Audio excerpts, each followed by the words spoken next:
So the M-lock stud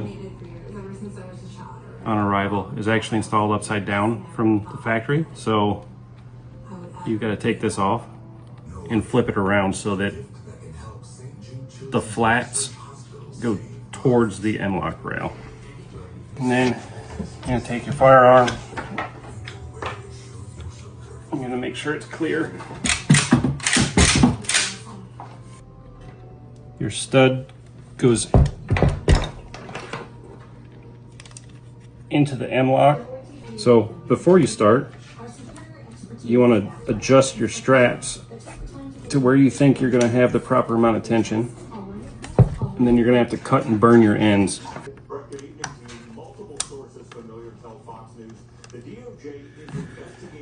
And it looks like you're going to have to move it back and forth to get the knots inside the rail, otherwise it's not going to sit flush. Smith & Wesson, model 1854. 44 Magnum, lever action. And of course I've got my Sig Sauer Tango LPVO.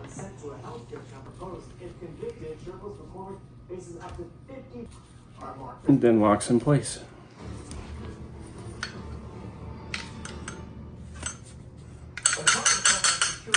Anytime soon.